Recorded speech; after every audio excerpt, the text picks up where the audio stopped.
broken system, chained and tangled up in lies.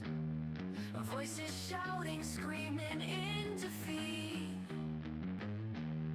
Politicians playing games under darkened skies. Hope lost in the dust of the street.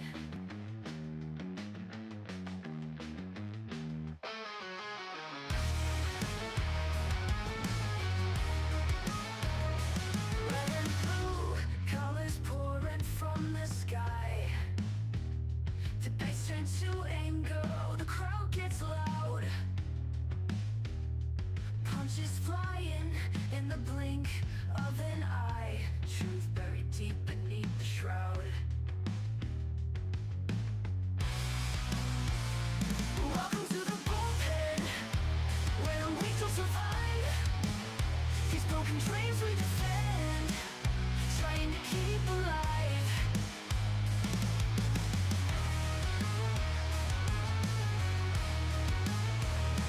Fencing on the screen, flashing perfect teeth. But behind those eyes, just rotting greed. Politicians turn to whispers beneath. They all just get what they need. Whispering conspiracies, drowning in their lies. Echoes of freedom, lost in cries. Spin the wheel of fate, let's see who rise. But this game will bleed you dry. Welcome to the bullpen, where we don't survive. These broken dreams we defend, trying to keep alive.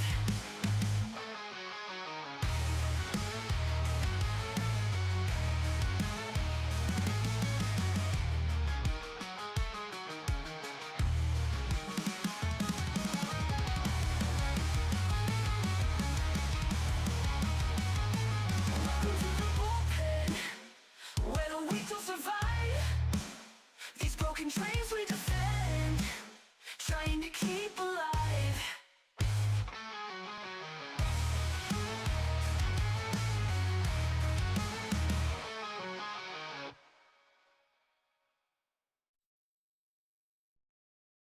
Good morning and welcome to the Bullpen, where we are going to be talking the politics of the week and looking at the polling and looking at some of the stories throughout the week. Chad is here and you should be able to hear him, even though he's got a little spinny circle like he's not connected. We're not sure what's going on with that, but when we changed it out, he was doing the seizure-causing flashing, so we figured you guys would appreciate the spinning circle more than the seizures. So, how are you this morning, sir? I can. And since it's showing you on stage, you should be fine.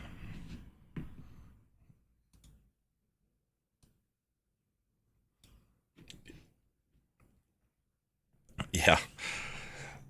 So if people don't know what that's referring to, yesterday Trump was at a football game and he was. Oh, they're saying they can't hear you. All right, so we may have to go with. Let's go with the other version where he gives seizures. All right, can you hear him now? Say something, Chad. Nope, I can't even hear you now. Which is that collaborator link that is supposed to give you all the powers in the channel. So, try reconnecting, Chad, and we'll see if that works. Yeah, chat, we're working on it. Not sure why we can't hear him, but he's reconnecting. So Chad was saying that he liked the thumbnail for this week. So for those who don't know what was going on with that, yesterday Trump was at a football game and was handing out chicken fingers to everybody. And then obviously we know what Kamala eating a hot dog is referring to and how she's gotten to her position of power. So we'll give Chad another minute to reconnect, and hopefully we'll be able to go on with the show with the co-host, because I don't do the talking for an hour and a half by myself all that well.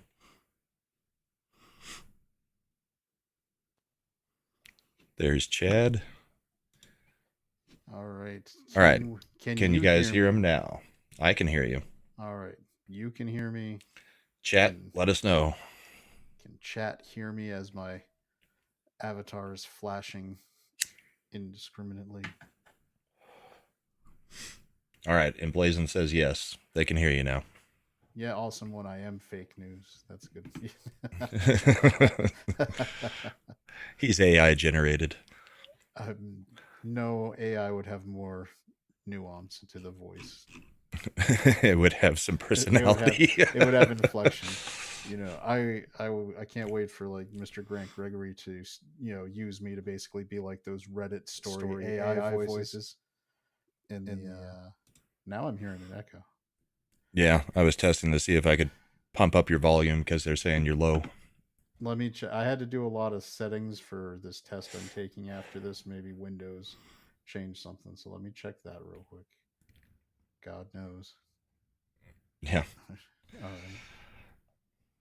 So, and you may want to check the auto gain box as well. Yep. Because EV Mux wouldn't be doing us any favors either. They never do.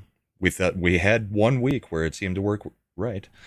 Um, while you're messing with that, we will make the announcement. We are going to be doing the vice presidential debate live, doing another watch along. That'll be Tuesday night. So there won't be a party animal stream this week, but we'll have the VP debate.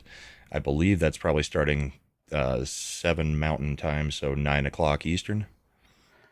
Yep. How's this? Is it better? My Windows did like drop the hell out of my mic Yeah, settings. you're definitely louder on my end, so we'll see if that's better for them. Yep. How's it sound now, Chad? Or chat? Chat versus chat. Yeah. Yeah. Gojira says much better. All right. Yep.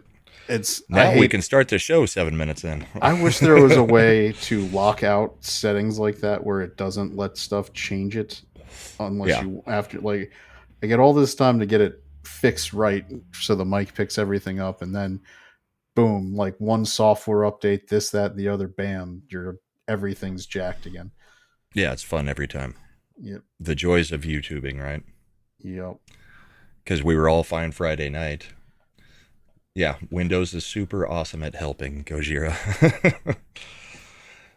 So where do you want to start this week? I think that's a good out of all those topics. Uh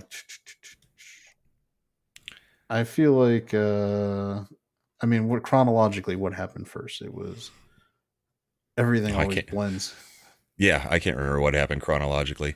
Let's start with a clip from Trump yesterday at his rally, or maybe a couple days ago. Thousands and thousands of people could have had a lot of fun. Instead, now they're probably leaving and walking back home because we have a nice little room that probably holds 1,500, 2,000, maybe less. And outside, you have 40, 50,000 people because the administration couldn't give us the Secret Service necessary because they're guarding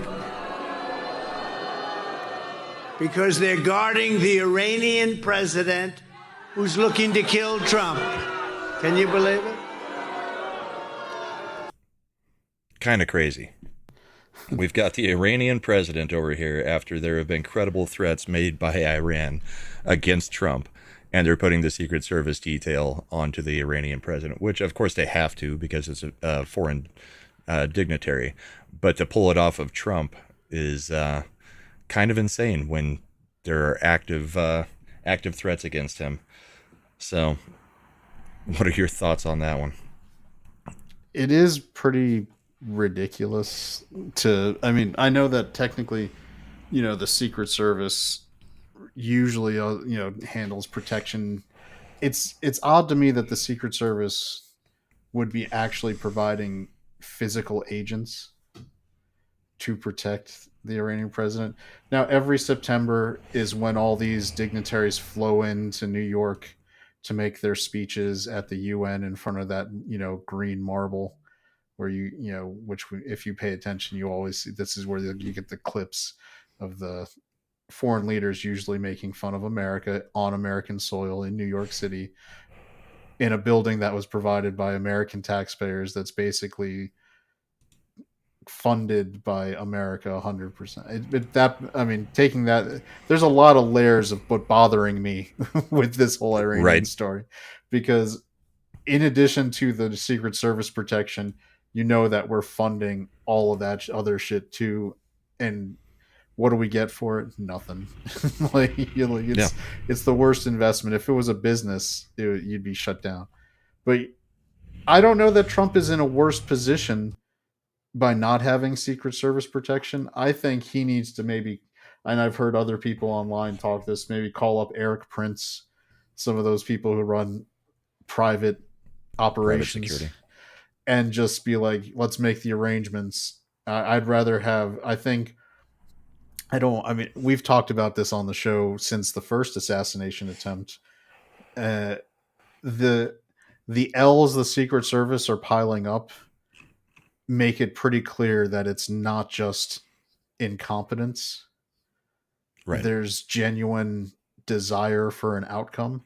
And that's where I feel like Trump is actually better off if the Secret Service wasn't there. I still want him to do these big rallies.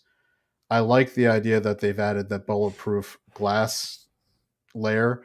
And I know some people are a little, aren't as fond of it, but I like the fact that there is a clear visual representation of the assassination attempts on him. Right. Like every time you see a rally, you're like, someone might ask, why is he standing behind that?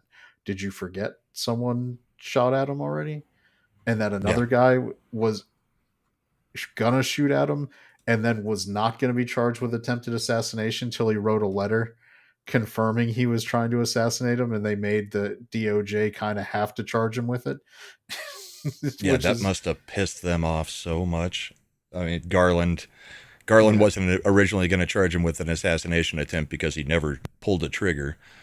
And then he writes the letter saying, yeah, that was my intention, and I'll pay $150,000 to anybody who will follow through on it. It's like, A, why would you release that manifesto when you can't release the Nashville shooters manifesto for, a year and a half? And B, why would you actually let out a call to arms? I still have a lot of questions about where this guy's money was coming from that the government probably doesn't want to have to answer. Because he was apparently paying people to go fight in Ukraine, and he was an out-of-work construction worker, allegedly. So there's a lot of weird things. The details I've heard is that he had six cell phones in the car that they recovered, and that they're having trouble getting into those cell phones. And it's like, why? You have him.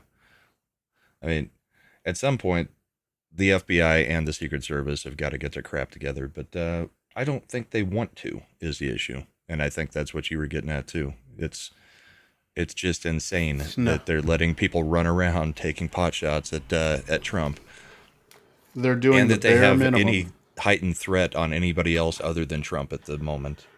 They're doing the absolute bare minimum of protection. Yeah. And it is pretty ridiculous. Yep.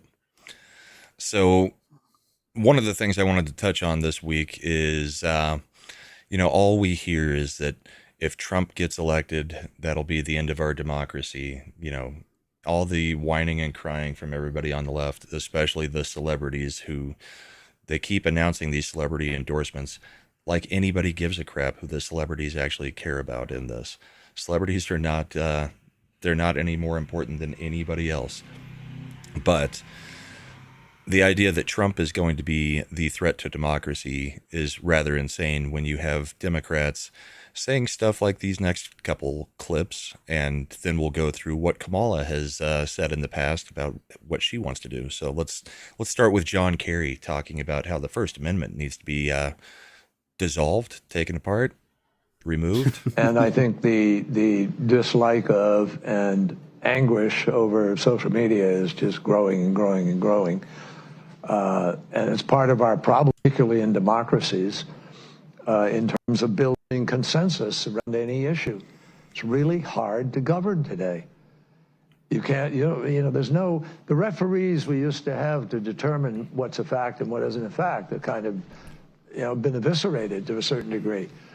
And people go and that people self-select. where they go for their news or for their information. And then you just get into a vicious cycle. So it's really, really hard, much harder to build consensus today than at any time in the 45, 50 years I've been involved in this. And there's a lot of discussion now about how you curb those entities in order to guarantee that you're going to have, some accountability on facts, et cetera. But look, if people go to only one source and the source they go to is sick and, has an agenda and they're putting out disinformation, our First Amendment stands as a major block to the ability to be able to just, hammer it out of existence. So what we need is to win the ground, win the right to govern by hopefully having, winning enough votes that you're free to be able to implement change. Now, obviously, there are some people in our country who are prepared to implement change in other ways, and So that's you're really questioning dangerous. really if democracy can survive unregulated social media. I think democracies are very challenged right now, and have not proven they can move fast enough or big enough to deal with the challenges that we are facing. And to me, that is part of what this race, this election is all about. Will we break the fever in the United States? Yeah. So it's challenging to the Democrats' power that people are able to talk and actually say things that are actually happening. I mean, sure, we were right on the vax, we were right on COVID, we were right on the origins of COVID, we've been right on most of the things that were conspiracy theories, but we're the ones giving misinformation that needs to be controlled. Yeah, it's John Kerry takes it personal because he feels like he lost the presidency because of the Swift boat Swift boat vets. ads, which, by the way, his version of disinformation was the guys who served with him coming out and talking about how much of a douche nozzle he was. And Yeah, much like Walls. yep. So he doesn't want to be involved. Uh, he doesn't. He thinks that is again misinformation. So just to clarify and make sure we're all up on our definitions, misinformation, disinformation is anything that Democrats don't like or makes them look bad. Correct. And that's what they want. And they're so upset because that pesky freaking First Amendment means that we can't get rid of them. Yeah, the thing is, you get rid of the First Amendment, and guess what's going to happen with the Second Amendment? Oh, I mean, it doesn't even. They're not. They are not a serious constitutional party. Like they view the Constitution because, as everyone hopefully learned in civics class when we took it, because it wasn't a captured institution as much as it is today. The Bill of Rights is negative rights, right? They are rights they are negative rights in the context that the government cannot take or do things. Right, there are To restrictions trample on the these. government Yep. So as much as there are freedoms for the citizens. and it is unique as much as we've tried to export democracy across the world since we've been founded.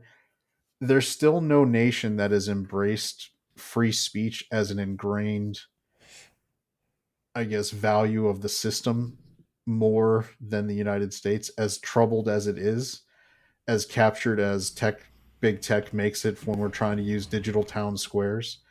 In a lot of ways, we'd be better off as a conservative movement if it's a damned if you do, damned if you like. The digital moving forward has allowed us to spread more information faster, but using the private companies to be able to shut down discourse gives the government more room around it than they would Right. have otherwise. Unfortunately, as Amy Comey Barrett and a couple, was on board, and when they made that decision against the Biden administration going after using the social media companies to lock down accounts, they kind of sidestepped it, but they indicated basically that they're cool with it, and that's a problem. Thomas, Alito, Gorsuch let out some scathing dissents on that one about why that was pretty silly. Well, and remember, it was just what, a year and a half ago that Biden actually tried to put in a Ministry of Truth with crazy, what was her name, Jankowicz or whatever. But Oh, the theater kid, yeah. yeah, the theater kid that sang supercalifragilisticexpialidocious to Through her made up misinformation. words on misinformation. I do like So that her defamation lawsuit got thrown out, and the judge was like, like everything they said was true, so nope, you're out." The yeah, judge actually went beyond just dismissing it and made a finding of fact that everything she said was defamation was in fact true. So, yeah, which all is that misinformation about her was actual information on the record. So, and one of the things that we have to be aware of is the reason I'm bringing up that clip and we're talking about dissolving the First Amendment, stuff like that, is because Kamala Harris, although I don't have clips of it pulled up and ready, but Kamala Harris multiple times has said that she is for removing the filibuster. At the moment, we've got 51-49, technically, Senate. If they get one extra seat for the next term, if they get rid of the filibuster, then you can start seeing things being changed on fundamentally on how the Senate works and how we are governed, because they don't give a crap about the rules. They will change any rule to make sure that they can institute whatever they want to get power. mm-hmm. And it's and they'll do it under the auspices of quote unquote protecting democracy and doing everything else. And Eric in chat is bringing up some good examples of how the government will never be held accountable for their misinformation. Weapons of mass destruction in Iraq, will be welcomed as liberators, Yeah. oh no, there's so many things. The Department of Education will increase our test scores and make us more competitive as as in educating our children. Nope, not true, not true, not true. And but we've always been at war with East Asia or Eurasia, so it's fine. Yeah. But the presidency is a big thing, and we've got, everything about inflation and the economy. But as much as we've talked about the economy being a real reason to put the Republicans back in power, the real reason that we have to win this election is because they have all signaled that they will do these things. If they have the Senate, if they have the levers of power, you will see them try to go after the First Amendment. You will see them try to bring in 2 new states, DC and Puerto Rico, which will entrench their power. You will see them pack the Supreme Court, or, as the next clip, they're now calling for, some Democrats are now calling for the dissolving of the Supreme Court, which is insanity and completely unconstitutional, but, a democracy. So here's Fran Lebowitz on Bill Maher talking about how we should get rid of the Supreme Court because everything they do is bad. The Democrats had elected people. The Supreme Court is completely, it's so disgraceful, this court, that it shouldn't even be allowed to be called the Supreme Court.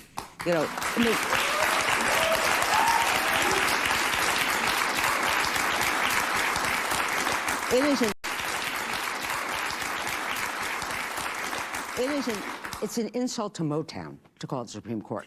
So it's not. That even joke was a super court. relevant It's and only recent. a court in the sense that the court of Louis XVI was a court. Basically, it's a harem. Okay, it's a harem. It's Trump's harem. So I always feel sorry for the 3 real judges on the court. I know a lot of people have jobs, not me, not you, and you have to go to work every day, and there are people you don't like at work. But can you imagine having to go to work every day? Alito, you have to go to work with Alito, with Kavanaugh. It must be horrible. So what Biden should do, not that you asked, but when they passed that law, the Supreme Court passed that ruling, where they said, you're not the president, you're the king, which is what that ruling is. You can do whatever you want. You can never be, held responsible. I thought, Biden's still the president. No one seems to notice, but Biden should dissolve the Supreme Court. dissolve the Supreme Court? I'm the president. I'm the king now, like you said, and go home. Okay. Good to see your son. Yeah. I love that none of them actually read the decision and just went off what Lawrence Tribe and these other people said. Right. So to reinforce the actual legal decision that was made was that the president is the head of the executive branch of the United States as outlined in the Constitution. That the only member or part of the executive branch even referenced in the Constitution for having authority is the president of the United States, with the exception of the vice president being the president of the Senate. Therefore, the president, as the chief executive, and it's going into the unitary executive theory, is the face and operational head of the executive branch, and therefore when he does things as the chief executive, he cannot be held liable for his official actions. They still didn't give him carte blanche. The decision still specifically said anything that was private, that was in his capacity just as a private citizen, is still illegal if he goes and murders somebody. If Trump picked up a hooker and after like during the off hours, that would still be murder and he could still be charged with it. That's not an official action.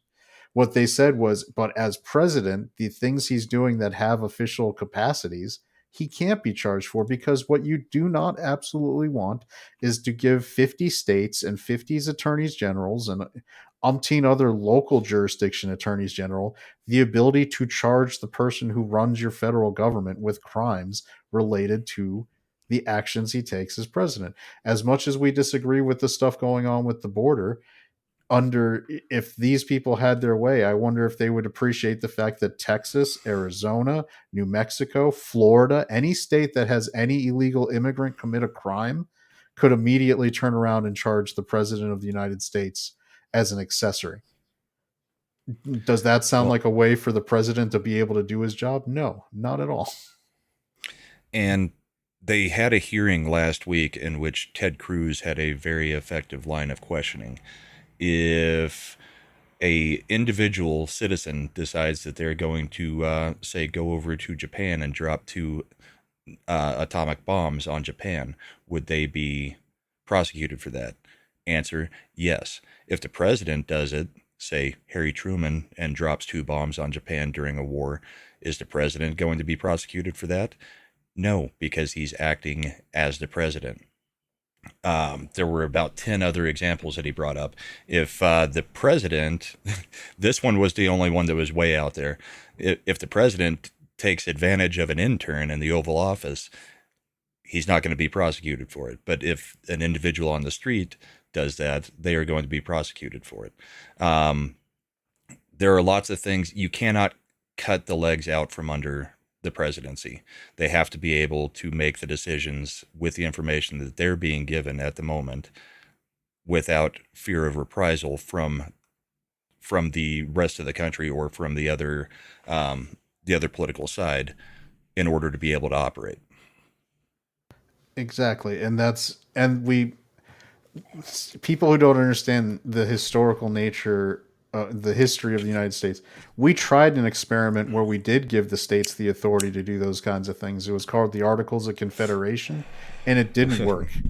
What we found in that experience was that 13 individual sovereign states trying to make a very loose federal system was convoluted, and the states weren't going to do things that they needed to do. So we created a constitutional convention to strengthen it was sold as saying we were just going to put patches on the Articles of Confederation, and it turned into revamping and redoing the entire structure of the federal government under the Constitution.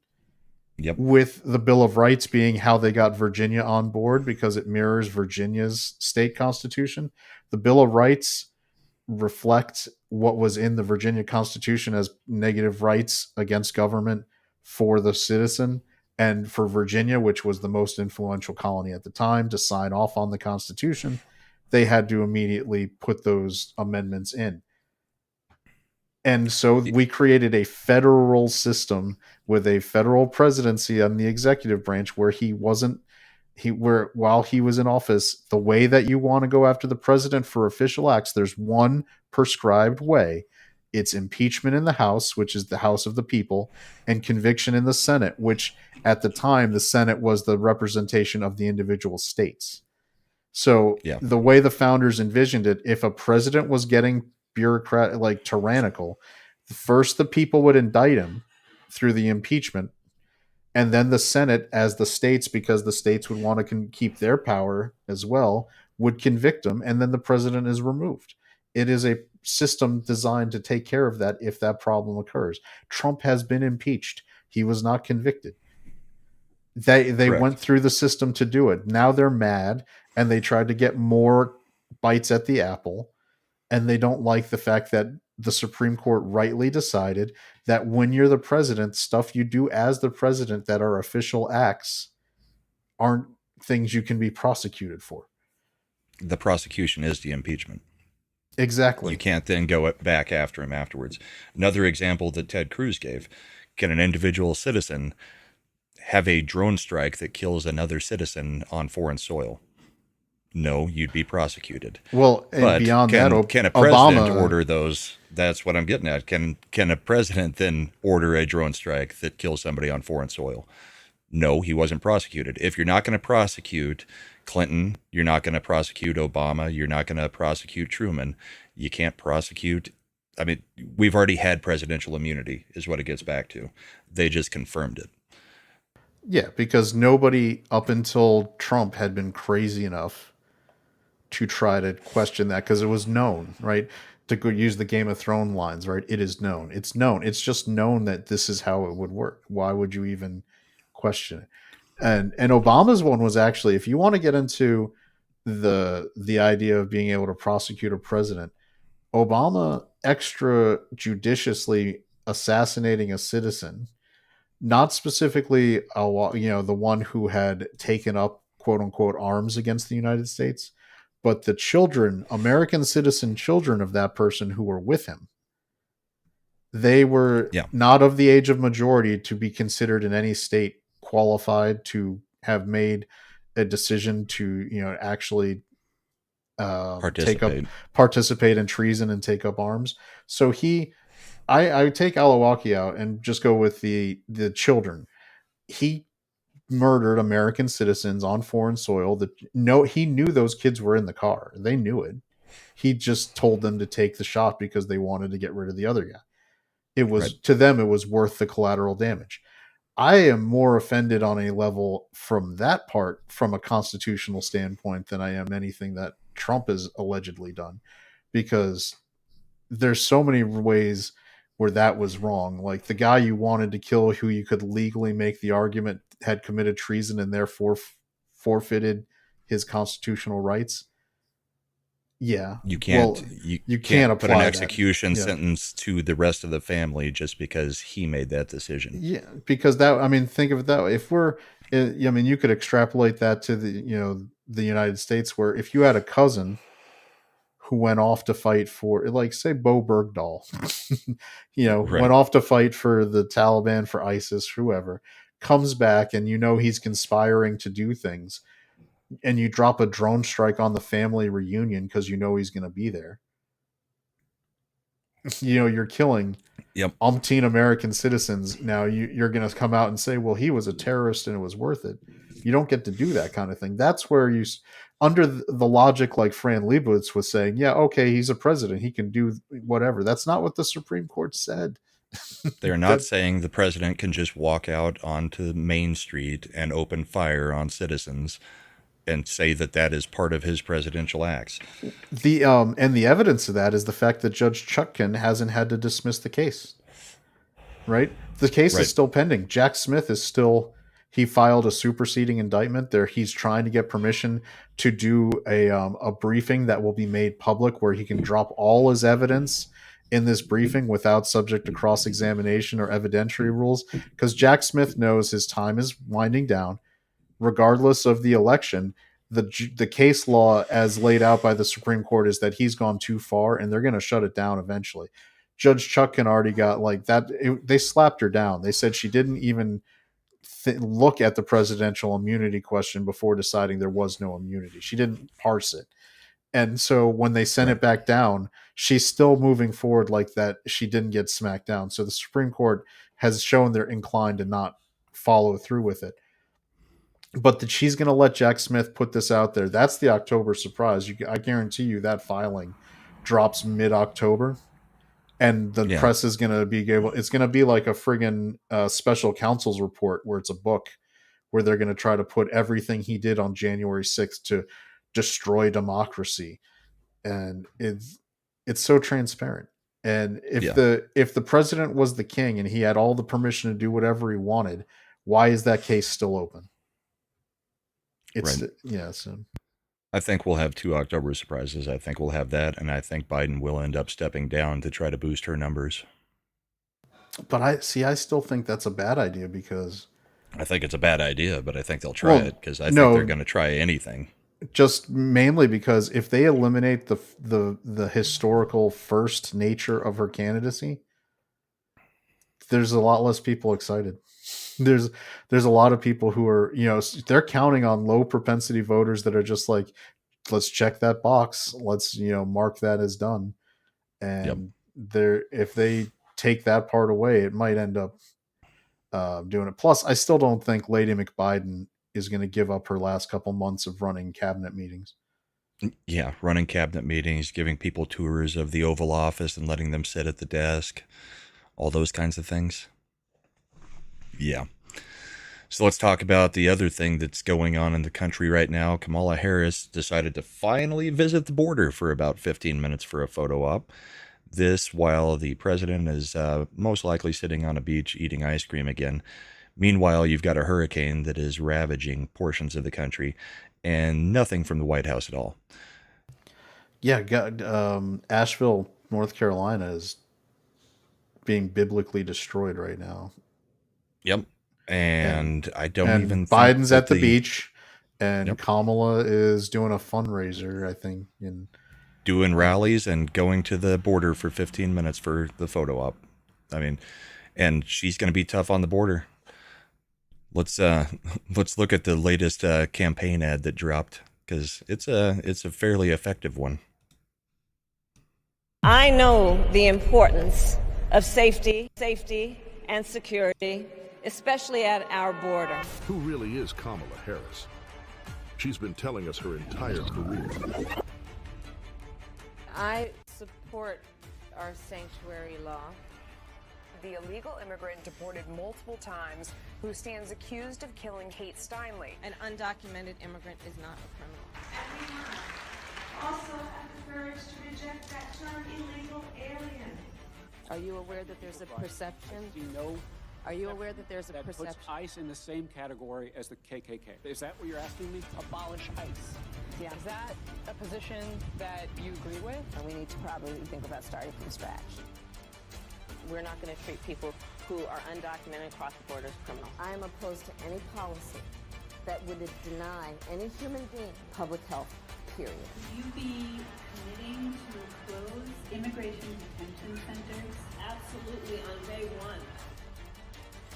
How come she has applied consequences the last 3.5 years? 10 million illegal encounters, 2 million gotaways, 600% increase in sex trafficking, more terrorists coming across the border, a record number of people off the terrorist watch list, and over 250,000 Americans dead to fentanyl that comes across the border. Consequences, there ought to be consequences for her failure. We have a secure border.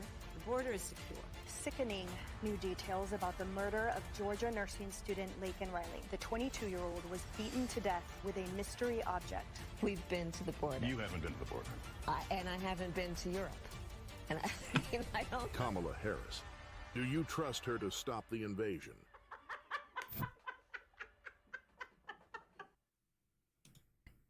Sorry, we had to keep the cackle in there. I mean, yeah, it's her signature. You would. Yeah. So, yeah, campaign ad, fairly effective one.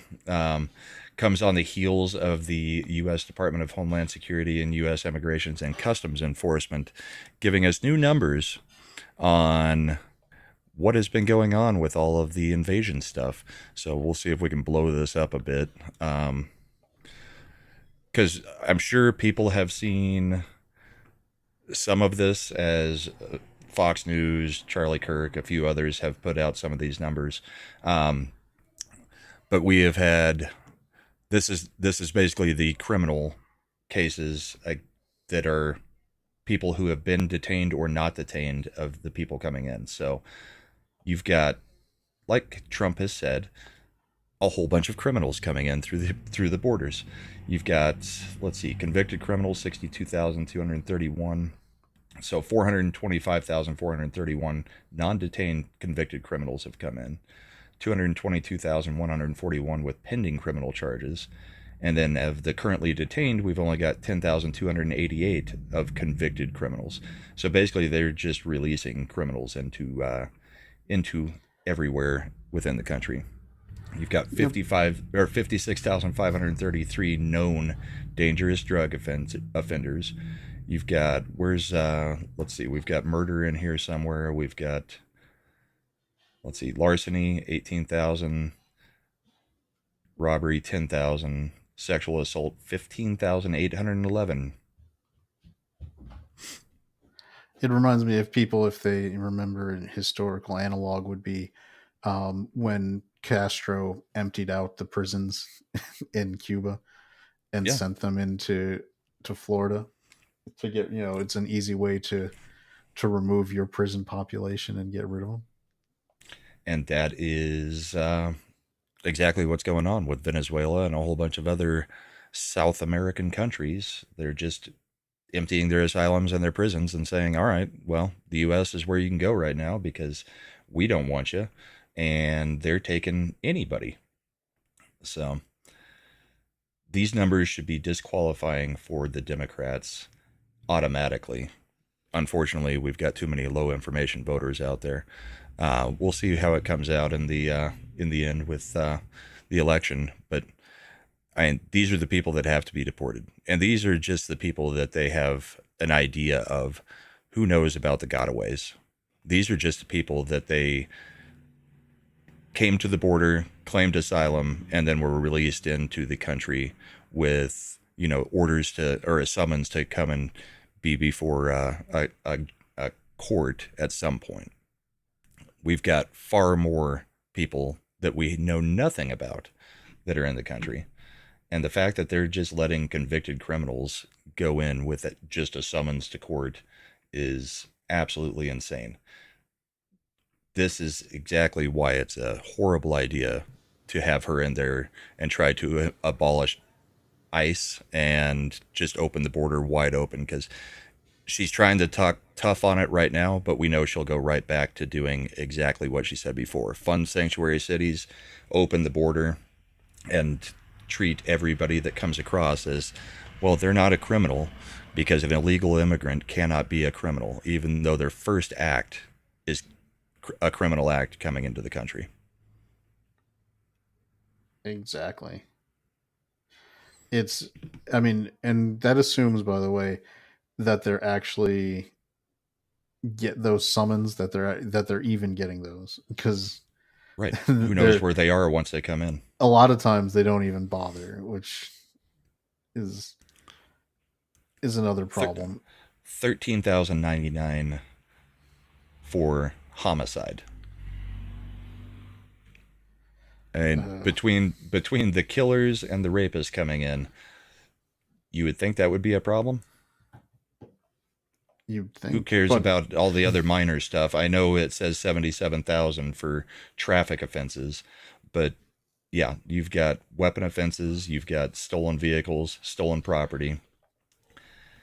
And as we've been saying, with all, say, the Haitians coming in, situations like that, what it does is it makes it harder for the actual citizens in a city to get jobs. They are taking jobs because they'll work for less, because they can. They're getting funded by the government and by the taxpayer to not need as much money. They're getting food stamps. They're getting credit cards that, or not credit cards, but, EBT cards. The charge cards. Yeah. Yep. They're getting funding for housing. The people in Springfield as much as everybody's making fun of the whole pets thing, it's called attention to the fact that, yeah, they are overrunning cities, and the way that they're doing it is they're just wiping out the current population by making it unaffordable to live there.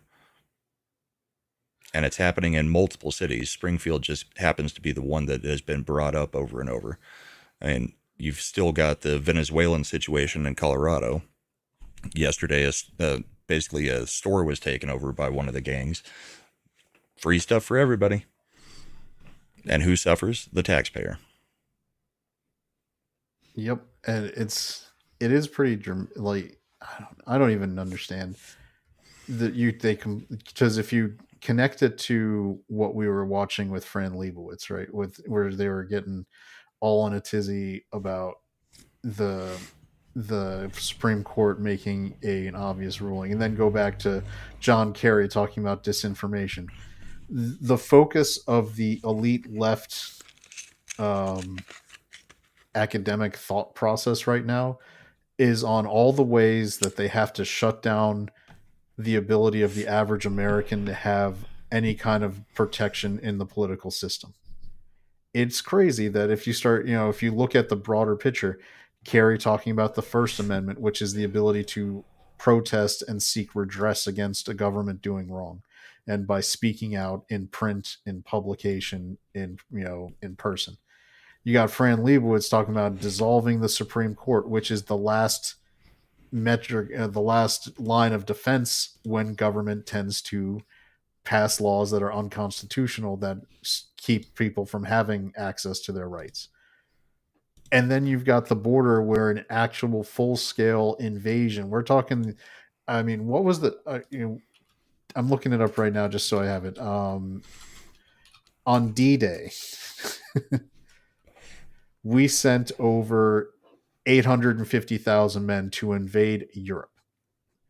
That was Right. all right. Like, we are going to take over a continent, and we're going to do it with 850,000 men of military fighting age.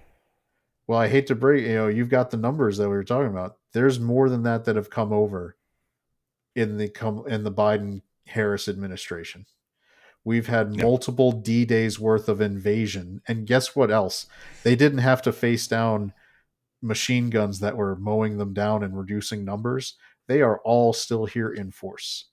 A ton of them just downloaded an app that the Democrats made and got a free flight over to then say the word asylum the second they got to the border, and they're free to do whatever they want. Yep. The other talking point that the Democrats have been going with, especially Harris and Walz, is the whole thing about the border deal. I know probably most of the people in our chat know the reason that it was actually shut down. It's not because Trump said, I need it as a talking point. It's because we couldn't codify these things into law. So here's what was in that bill. One, you would codify catch and release. You would let in 1.8 million illegals per year, I believe it was. 4,500 per. All right, so under the border deal, it wouldn't even start detaining people until 4,500 per day. Yeah, and so the way it worked is it was an average, right? So once the average of within a week hit over 4,500, then they would shut it down for a period of like a week till the flow became less than 45. There's a lot of weird nuance in that language where people were still getting in even when it was quote unquote locked down. Because say they stick to that 4,500 per day. 4,500 per day for 365 days is 1.6 million per year. And that if 1.6 million came in per year, there would be no protections at the border to stop any flow. And again, that's known. That's not the gotaways. The gotaways are also the people that are probably doing the drug smuggling, because you're not smuggling in through the ports claiming asylum. You're sending people to those ports claiming asylum, so that ICE is so overrun at the ports of entry or wherever they're coming across, that you're not paying attention to the rest of the border where you can smuggle in whatever you need to. Yeah, and this was, I think, Langford was the uniparty douche that they drafted to be the face of this one. Yep. So number 3, they're going to fund sanctuary cities. Number 4, they're going to fund non-government organizations moving illegals. And hate to break it to everybody, a lot of those NGOs, I mean, they're basically just building a business on sex trafficking and moving in illegals. And that includes the Catholic Charities. They're one of the big NGOs that's involved in this. They're the number one, I believe. I believe so.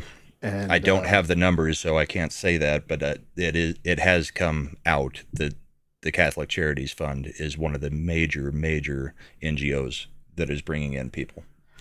So Catholics, you gotta start speaking up in your churches. I mean, well, there's one of the problems is from a head of the church standpoint, they've got someone in the papacy who is all about refugees. Oh, I know. Stuff. I am no fan of that Pope. No, he's got a communist background coming out of South America, which is very Argentinian Pope. Yeah, we had probably the best human rights Pope in history in our lifetime with John Paul II.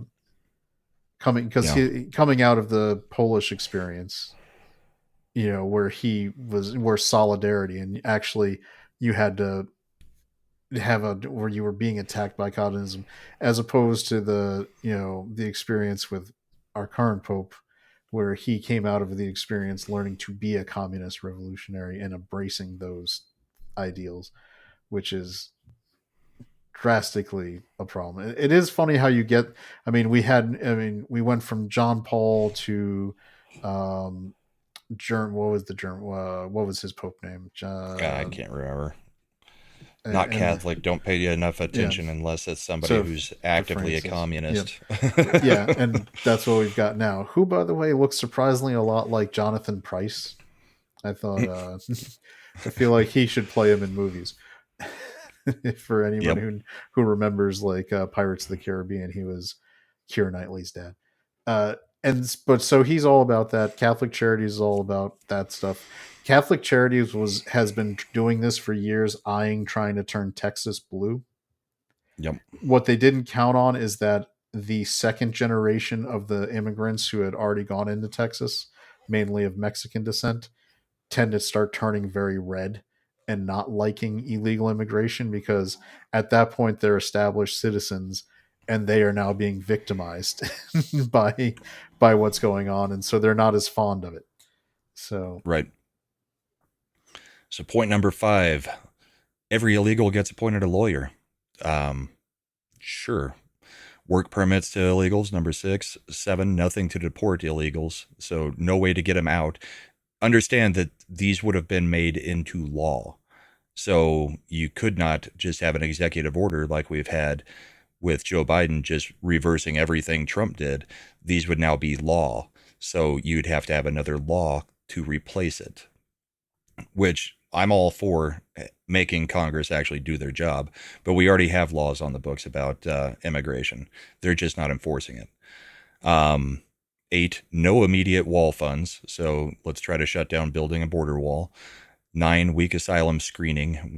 We'll just let anybody who says the word asylum come in. And then number 10, of course, let's also tag on $60 billion to Ukraine in this border deal. So those are the actual reasons it failed. It had nothing to do with Trump. It had to do with the grassroots getting pissed off about what we read in that border deal and telling all the Republicans, if you vote for it, we're not supporting you. That's the actual truth of what's going on. Don't let the Democrats trick you. Don't believe anything they say about Trump shut it down so that it could be an ongoing issue, because it would have been a bigger ongoing issue if that was put into law. Yeah, because they wanted to put this in law specifically as a backstop against Trump getting back in office. Yep. Because once these things become the legal, laws of the land, the executive is bound by them within reason. Exactly. You can't just sign something and close the border down, which could have been done the last 3.5 years, could be done today, because all they did on day 1 was reverse everything that Trump had put into place trying to get the border under control. And then they started to claim, well, we don't have the power to do that. Well, you had the power to reverse everything, so why can't you reverse it again? That's the problem with executive orders, though. Congress needs to actually be doing their jobs. Do you remember back when $5 billion for the border wall was some extravagant spend that we couldn't afford? Yeah. It was too much to fund that wall, but we can send however many hundreds of billions to Ukraine at this point. They were going to put 60 billion just in that bill. I mean, the level of insanity is over the top at this point.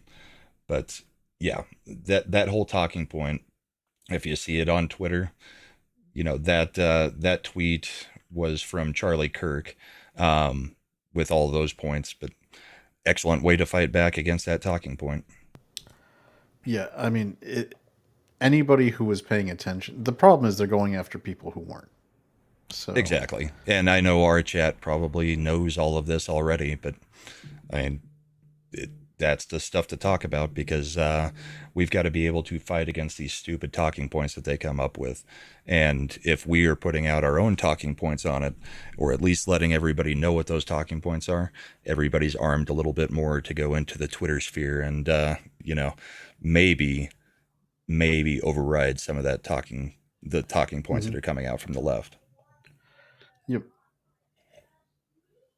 What else did we have? We've got Saturday Night Live, which I don't even know if we can really show this, but we're not monetized yet, so we might as well. Why not? So, yep, we've got a skit from Saturday Night Live about Joe Biden being pushed out of the White House. Finally, something semi-funny from them. Harvey. Yep. He's been doing an impression of Joe for the last few years, and it's pretty good. He didn't do a very good one here, but we're just pausing to make it transform. Here comes the only truthful thing that the left will say. We're just going to pause it. I know we let it run for a while, but we'll pause it for just a second. But the next line is the important one for this because it shows exactly what they're trying to do. Yeah. Kamala Harris and me are the same. Bye, Joe Biden. There's a lot of truth to that one little statement. It's so just like I didn't want to go. They made me leave.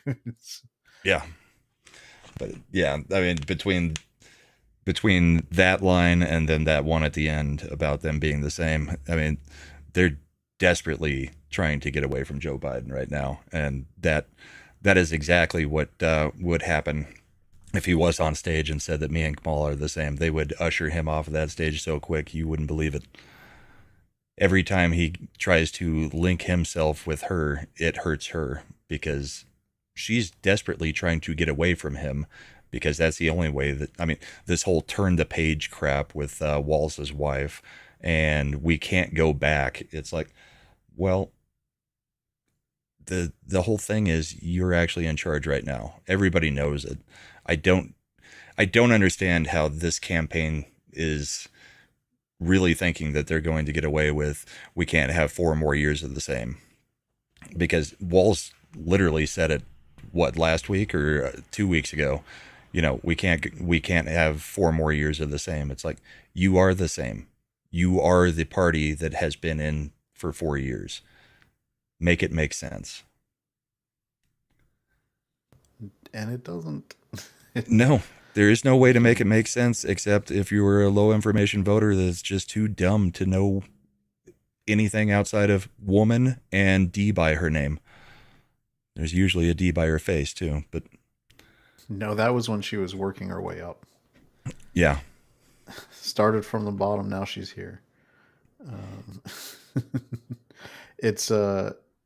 I mean, it is almost impressive the way they have now 2 campaigns in a row just went all in on the idea that their control over the mainstream media apparatus would be enough to get them the win, the W on its own. We don't need to worry about anything else. We're not going to really have them answer questions. We're not going to have them do stuff.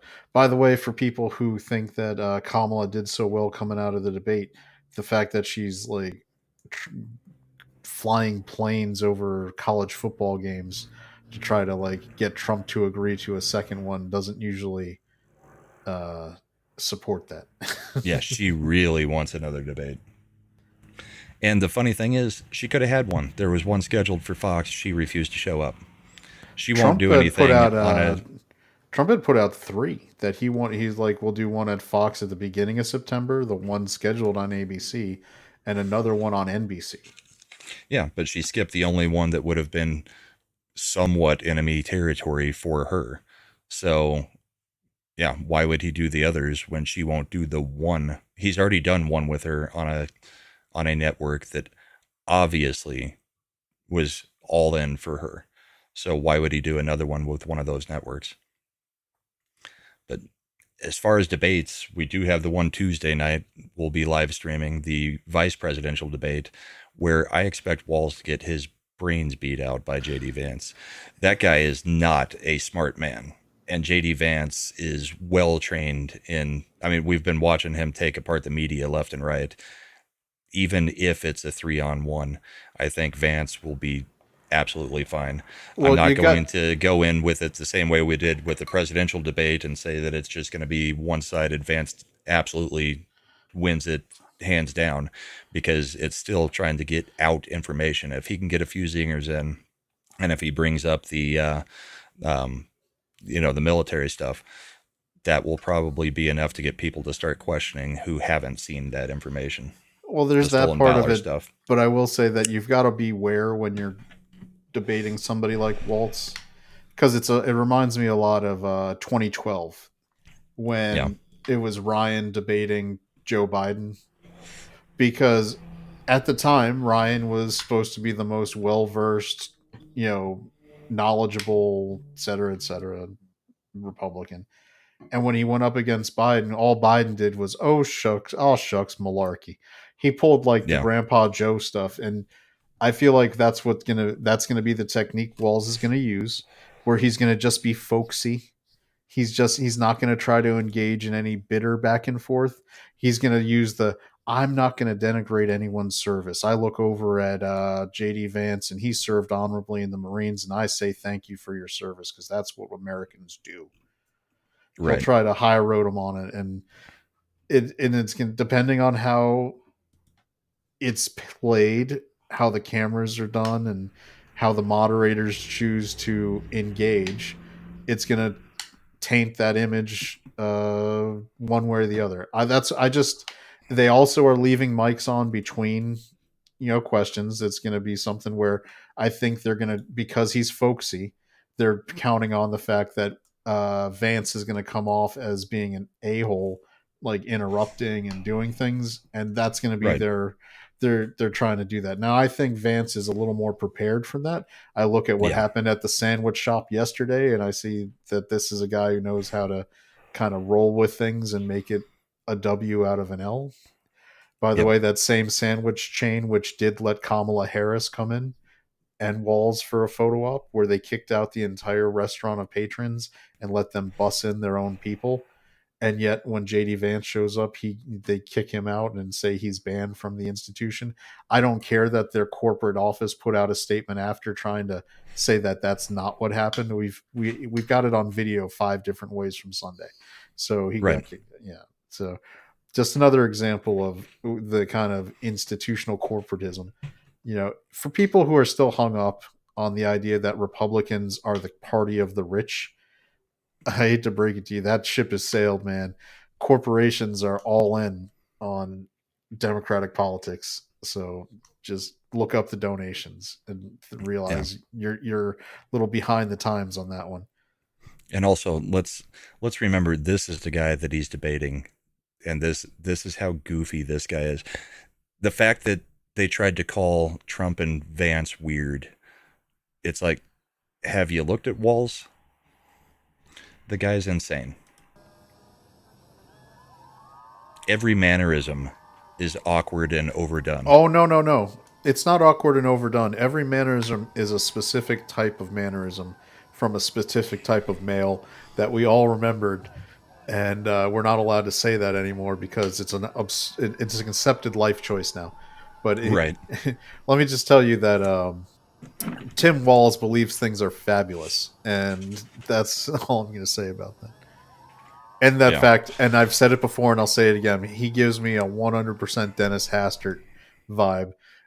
If you were an unmarried or didn't have children, married at the time, maybe younger teacher, and you went out of your way to be the help found the Gay Straight Alliance Club. Right. There's something weird about that. Like, the way where he's like the students felt like I would be the one comfortable enough for them to seek out and ask to do that. You know, this guy's that they I'm not, obviously there's couples that have trouble with conceiving children. I don't want to guess what the circumstance was that he had trouble with. I'm just, whatever. But this guy has a lot of vibes. The vibes that, if this is a campaign on vibes, the vibes, I think Slender said it best in chat. The vibe I get is gay. Yep. So, and I think what we'll get in the debate is a lot of facts versus feelings, because that's all Waltz has pretty much gone with so far as the feelings stuff. I don't think he has many facts that he can go with, but we know JD Vance is full of them. So, I mean, we'll see how it goes. We'll be watching it live. Yeah, that'll be Tuesday night.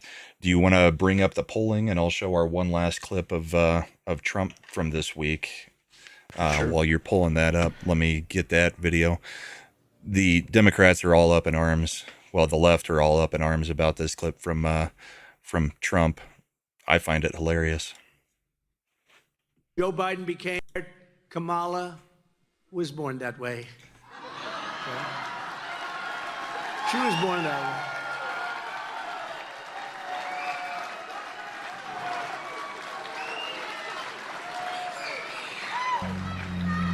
And if you think about it, only a mentally disabled person could have allowed this to happen to our country. Anybody would know this.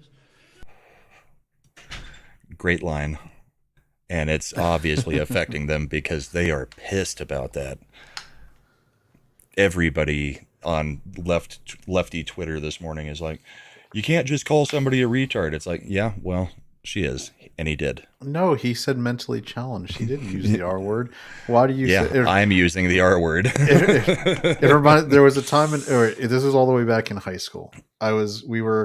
We had just finished a standardized test, so we had basically free time. So we were all the teacher said you can just hang out in the classroom because you have to stay here through the end of the period.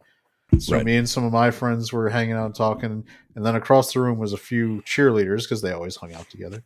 And one of my friends was making a joke about one of the cheerleaders who wasn't there, who had a very distinct look, and he made a horse noise. And all they heard was the horse noise, and the cheerleaders looked around and looked at us and said, "Why are you making fun of so and so?" And my friend looked back at them and says, "I didn't say her name. It's interesting that you heard a horse noise and immediately said I was making fun of her. What does that say about you?" Right. So, like, when Trump says, like, "Oh, she's mentally challenged," and they're like, "Don't call Kamala retarded." Yep. It's like, pretty much. What does that tell you about that? Yeah. Well, let's have a look at the polls. Yeah, I Go mean, ahead. it's as expected. They are, like, depending on the quality of the pollster. I mean, Rasmussen's been fairly accurate, and they still have a poll, but it's tight. Now, this is again the national one, right? 1,820 likely voters nationally, taken September 19th through 25th. So it's basically through the middle of last week. We've got a couple ones that Quinnipiac and CNN were taken over shorter periods, ended a little earlier. They have Harris up one or a tie. Then you've got some of the more outlier type ones where you've got Harris +6, Morning Consult, Harris +5. I mean, I would disregard anything. We haven't had if you look at the last couple elections, none of them have been that spread. So it's interesting that they still put these polls out and are with confidence. And look at this one right here. This is my favorite one, right? Margin of error is 4. A Right. 4% margin of error is ridiculous. Like, on a very small sampling too. yeah, on a very small sampling. I mean, that means plus or minus 4. So this could That's be a tie. a 48-46. Yeah, it's That's a stupid. statistical tie with the margin of error, essentially. Yep. So it doesn't. They're trying to pump her numbers up to try to keep down the vote and to make sure that hers do go out. But I'd like to get Mark Mitchell on from Rasmussen on a Sunday morning before the election. I don't know how likely that'll be, but he's been making the rounds on quite a few shows. But it'd be great to have him break down his polling technique and what he's seeing. Yeah, he does it on his channel. If you go check out Rasmussen Reports, especially on Thursdays, he'll give you a deep dive into each individual. Well, swing one of the state. things that you also have to start realizing too is that a lot of these polls, like the Fox, NBC, CBS, they're using the same panels as some of these other ones. Like you would think these are all independent polls, completely done separately. What happens is they'll actually contract with like Ipsos, and Ipsos is providing the panel of people who responded. Right. And the pollster is basically taking that data and massaging it slightly different, right? So there's a lot of these polls that are coming from the same panel of people, and by panel that's the broad spectrum, and they'll section off the people they want to use for it. Especially Morning Consult is providing a lot of, because they use an online system, which is one of the least ones. Now, what's interesting is that Atlas Intel has been dropping polls, and they are one of the more they're newer, but they've been one of the more accurate ones the last couple elections, specifically in the swing states. And so Yes. they were running some swing state polls, and they have Trump up 50-49 in Arizona, which is, and if you start looking at the swing states, it's a different story, right? Trump, Yeah. Trump. One outlier for Harris from Bloomberg, and then Trump. Now Nevada, Atlas had Harris +3, which was a margin of error, but still doing well. Then otherwise you had Trump +1, Harris +1, Bloomberg again with one massive outlier of a +7, and then 1. Everything is within 1. I mean, so Nevada is going to be very tight. I would say that you can clearly disregard this +7 outlier. Yeah. And then the question is whether Atlas Intel's way of looking at it is more qualified than, they're both 3% margin of errors. They're basically done around the same term and with similar voter numbers. And I don't know how often Atlas does it. Rasmussen polls every single night and then gives the average.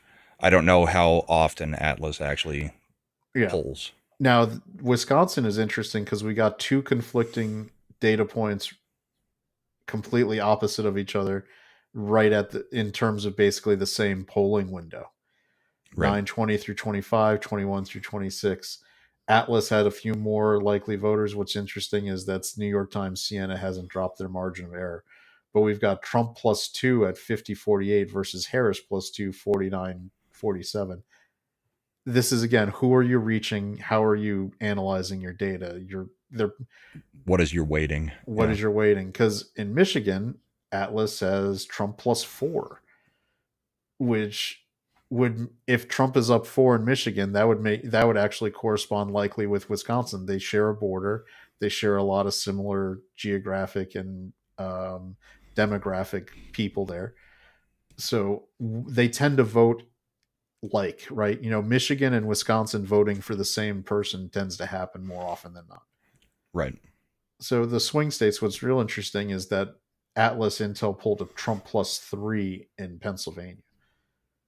And it was their largest, if you look, 1,700 response. So that was the big out of the swing state polls. Clearly the focus is Pennsylvania to find out what's going on there. Well, she's basically set up camp in Pennsylvania because she knows she has to win it, and the numbers really, they're not swinging in her favor there. Yep. So she's spending all of her time there and getting not much out of it at this point. Yeah, North Carolina was another interesting one because they're pulling Harris +3. But I will say, given that this was just done last week for most of these polling, with it wrapping up around the 25th, obviously North Carolina was dealing with some shit. They still are. Right. And specifically the rural zone of the western parts of North Carolina, and where that rural, which tends to vote very strongly for Trump. I'm going to guess there may have been some response bias in this about who was willing to bother taking a political poll in the middle of all this stuff happening. And so you're going to get a little more, but otherwise I still think this one, you can see it's swinging +3, +2, +2, +1, Harris Trump. For the most part, Trump tends to have more of the polls. That's why the spread is +7 and 0.7 plus Trump. And you've got the whole situation with the governorship there, right? That's North Carolina that we've got the with Robinson, where they're attacking him with some. What's hilarious? I will say this: it is interesting to me that as a Virginia resident, last election cycle, I had to be told that when we had a person running for the state senate who actually was a cam girl, right? When some of those videos came out, the actual videos of her engaging in actions for money, which is sex work, cam girl work, whatever. Like, they want to change the entire. Virginia is proposing now. There's some people in the Senate, because she lost. She did lose.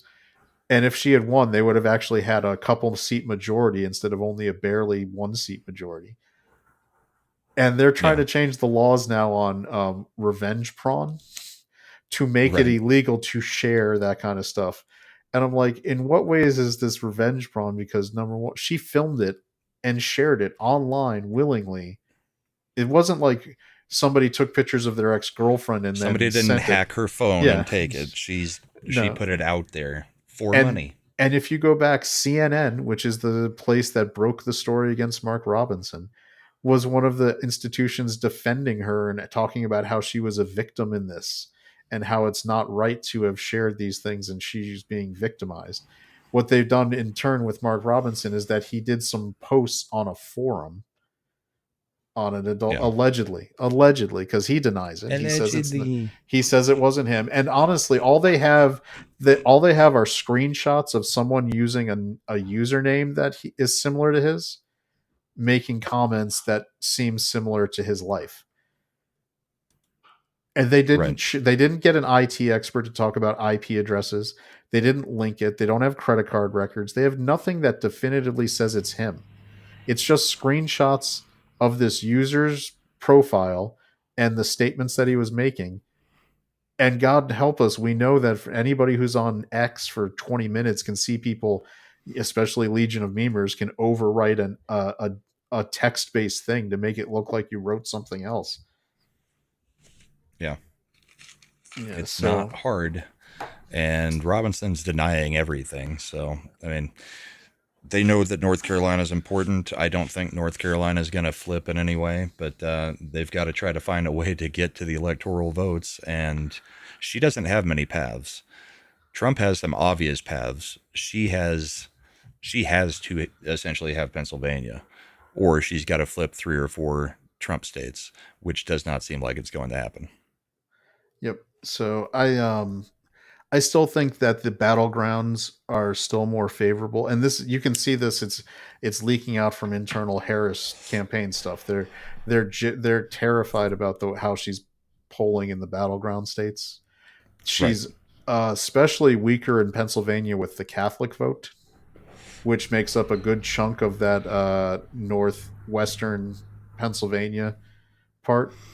And shockingly, even Fetterman is coming out saying, well, technically Trump is better for the workers in Pennsylvania. Yeah. Who would have thought that Fetterman would end up being the based one? I swear Fetterman's another one where his wife was trying. I think he might be getting his brains back, and they're starting to function again. Because he keeps getting further or more and more conservative as his brain function comes back. Yep. So yeah, his wife was a psychopath too. Yeah, so I wouldn't be surprised. Conspiracy theory: if Fetterman somehow has an accident and his wife has to be appointed to finish his term. That was the original plan, I think. Yeah. So, yeah. So in Poly Market, it's essentially at an absolute tie. So, not much to see there this week. It's 49 and 50%, and yeah, they're still showing Pennsylvania as essentially a tie with a slight lead for Harris. Nevada, slight lead for Harris. But the interesting ones on Polymarket are Michigan being so separated, 66 for Harris, 34 for Trump. I don't think that's anywhere near reality. And almost, 12-point favor for Harris in Wisconsin over Trump. I don't think that's near reality either. So, yeah, it's going to be interesting. And I think what'll be interesting this go around is that VP debate. I mean, Vance is the one who's really getting out all of that, all of the information, all of the policies, all that kind of stuff on behalf of the Trump campaign. And I think for once the VP may be an actual deciding factor for some people, because there are a lot of people that are looking at Trump as too old, but also don't like Harris, or they've got everything built in with Trump. And Vance looks like he is actually capable of taking over if something were to happen to Trump. Walz looks like a bumbling idiot, and she should have picked Shapiro if she really wanted Pennsylvania to really be in play. So, and my snake in the grass theory still, I think, holds true. Whitmer and Shapiro are going to be like, oh no, sorry, looks like we just couldn't do it. It was just too much. Yep. And we're getting rulings that are going with that. And my AirPods just died, so I've got to switch to headphones real quick. Keep going. Yep. Yeah, so for as chat knows, my theory is that Whitmer and Shapiro want an open president election in 2028. They don't want to. If Kamala is the incumbent, they have to sit on the sideline and just politely applaud at the convention for her, and especially Whitmer, because this is it is what it is. Women who age, people don't want, you don't want to vote for someone who looks old, like Hillary. Yeah, Hillary. So Whitmer wants to be out there while she's still relatively put together, and that would be 28. So that I think they're gonna snake them, and I think Shapiro and Whitmer do it, and I think that's why I think my guess is, and I've said it before, he wins Pennsylvania and Michigan, loses Wisconsin because Evers is just the king of Wisconsin, is going to deliver that, and then he wins Nevada, Arizona and Georgia, and then North Carolina. I still think North Carolina goes Trump too, but even if he loses North Carolina, he's won at that point. Yeah. And another election news about why Republicans are dumb asses. Nebraska tabled changing their rules so that it would be winner take all, because one Republican state senator was like, no, this isn't right. It's, we shouldn't just change things, because God help us, the Democrats would never just do that to maintain stuff. It's not like they did it before. Remember in Massachusetts where they were trying to rush out changing how a senator got, replaced if they died in office after Scott Brown managed to win during the Obamacare thing. They immediately changed their law so that would never happen again. So just as an example, Eric, actually, Kemp and Trump are on pretty good terms right now. I think Kemp knows that he doesn't have a solid. I mean, at a certain point, he's going to want to move on from being governor of Georgia. Yeah. So he needs Trump. He's not going to do that if Trump is his enemy, and if he's got a reputation for being anti-Trump. So I don't think he would even win the Senate in Georgia the way he's going, because there's people who might be perfectly comfortable with what he does as governor and he has a very high popularity. But once it becomes, you're going to go to the Senate, we want you to be right on the national issues. Right. And Kemp is the only way he keeps right on that is to help Trump. Yep. And we all know how Trump operates. Once somebody bends the knee a little bit, he forgives and forgets almost immediately. And the real that seems question to with what has taken place with Kemp. Yeah, the real question with Kemp is if the guys in China who own a lot of his stock are going to let him be. But they're a little busy right now with their economic collapse, so I don't know. Yep. Well, that covers everything that we had on the list. What do you got coming up, Chad? We got instead of gaming this Tuesday, we've got our vice presidential debate coverage, so that's going to be fun. And somebody was asking how we were going to do that. It'll be similar to last time. We'll try to keep the talking down a little bit, but we'll have some guests on. Slender Dad will probably be there. We'll try to make sure that you can hear the answers and the responses as much as we can and just kind of respond throughout it. We're not going to pause it because then it gets too far behind and people want to, I mean, the snapshots and the sound bites get out there on Twitter and you're still 30 minutes behind. So we'll let it play and we will try to make sure everybody can hear what's being said. Yep, exactly. We want to be transformative. We want to make sure we're doing everything to not get smacked down by the Twitter, not Twitter, the YouTube and people fair, yeah, we have to talk a certain amount just to make sure that we don't get taken down and be transformative. But we'll try not to over talk too much of the debate because I do want to hear the answers from at least Vance. Mm-hmm. I want to laugh at Walls, but we'll see. And then you've got Friday. Yep, and then we got the Friday Night Ascendant Art podcast, Fridays 9 p.m. Eastern. I do want to plug because as Slender's in the chat and he's doing a great job with Ascendant Arcade, which is our gaming channel, and I think he's going to be starting up with his first live stream tonight with doing some Phasmophobia to celebrate the spooky season. I don't know who's going to be playing with him.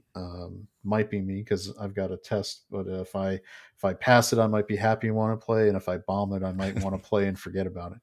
So, and then if we get mad, that's always fun with him playing spooky games. Brahma was on taking it very seriously as he does gaming, so that might happen. Anyway, so yeah, Ascendant Arcade is our gaming channel that we started because, as our producer Brahma has told us on the Ascendant Art podcast, we've got to make sure that we're doing right by the algorithm to get noticed. So, keeping gaming on its own thing, as I absolutely do not. Yeah. I've got a hockey show, I've got a gaming night, and then we've got the political show. So I've got it all mixed in, but I'm too close to monetization to mess it up right now. Yeah. I'll move everything into its place after we get past those hours and everything by quite a bit. So. Yep, and that's right. So if you guys want to help Brom out, and when you're not having to watch, you can set up a playlist to just let it go in the background, get some of those watch time up for him, because I think he's got the number of subs and we're just trying to build up that watch time. Honestly, I think the VP debate, if we have a good turnout like we've had for the other debates and for the other emergency episodes, I think that'll probably push us over. I mean, it's always about 5 to 6 days behind, so I don't know exactly where we're at, but it's under 500. Well under 500, so. Yeah, and yeah, so if you're, because once we get Brahma done, I know my goal is to get the actual Ascendant Art channel hopefully monetized sometime in the near future. We're at, and they just need subs, so go give Ascendant Art a sub. We're on the right track for watch hours because we've got a good loyal fan base that comes out and watches our show. It's just a matter of getting the sub counts. So if you can talk to people to get them, sub doesn't cost you anything. If you got multiple YouTube accounts, if we can get Grant Gregory just to sub under all the names all of he has, we could probably do pretty good. But if you guys haven't already, Ascendant Arcade and Ascendant Art are our channels that you could sub to. That'd be awesome. And Rob, I honestly don't know. I think it's if you watch on, it goes by account. So I don't know if repeating the same thing over and over and over on one account actually does anything, or if it's just how many people are watching. So I wouldn't go out of my way to go crazy with the phone and the TV. I would just do it on one in the background or something. But So yeah, throughout the week or throughout the month of October, I think Slender is going to go with Phasmophobia and some other spooky games because those are fun for the Halloween month. So you'll see me and Chad playing some of those games, and some of the clips already include us. We've got Monday Night Meltdown with comics. Tuesday night we've got the debate. No Christian panel this week. Thursday night throwdown again with comics and then Ascend and Art. And then last night we relaunched Bourbon and Boarding for the new hockey season, which starts this week. We had our live draft last night, and yeah, it was a very good time. So if you like hockey at all, or just like seeing people talk about something they actually like instead of all the negative stuff, come check out Bourbon and Boarding on Saturday nights. That is at 9:15 Mountain Time, so 10:15 Central. But that's what we've got for you this week. We will see you next week, and hopefully at the debate on Tuesday night. Hope everybody has a great Sunday. Bye, everybody. See you later.